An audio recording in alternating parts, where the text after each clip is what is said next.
Subscribe to Color Frames.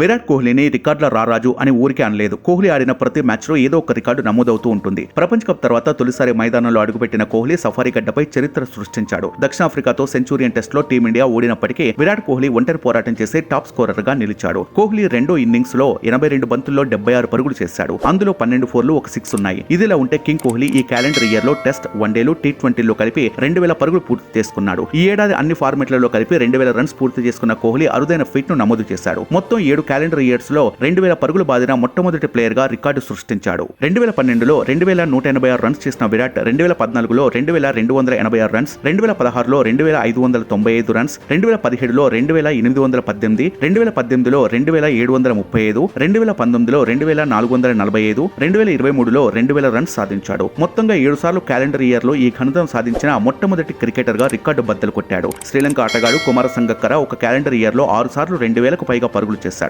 Master blaster Sachin Tendulkar 5 సార్లు ఈ ఘనత సాధించగా, శ్రీలంక మాజీ కెప్టెన్ మహేలా జయవర్ధనే కూడా 5 సార్లు 3 ఫార్మెట్లో కలిపి 2000కు పైగా రన్స్ రాబట్టాడు. దక్షిణాఫ్రికాకు చెందిన జాక్వెస్ కల్లిస్, ఆస్ట్రేలియాకు చెందిన రికీ పాండింగ్, భారత మాజీ కెప్టెన్ సౌరవ్ గంగూలీ, ఆస్ట్రేలియాకు చెందిన మాథ్యూ హెడెన్ తలా 4 సార్లు ఈ ఫీట్ సాధించారు. కోహ్లీ అదే ఊపులో సచిన్ టెండూల్కర్ రికార్డును కూడా అధిగమించాడు. అన్ని ఫార్మెట్లలో కలిపి దక్షిణాఫ్రికా గడ్డపై అత్యధిక పరుగులు చేసిన భారత క్రికెటర్ గా కోహ్లీ సరికొత్త ఘనతను నమోదు చేశాడు. దక్షిణాఫ్రికాలో సచిన్ 38 మ్యాచ్ల్లో 1724 పరుగులు చేస్తే కోహ్లీ సఫారీ గడ్డపై 29 మ్యాచ్ల్లో 1750 పైచిలుకు పరుగులు సాధించాడు. ఈ వీడియో మీకు నచ్చినట్లయితే ప్లీజ్ లైక్ చేయండి, షేర్ చేయండి, కామెంట్ చేయండి.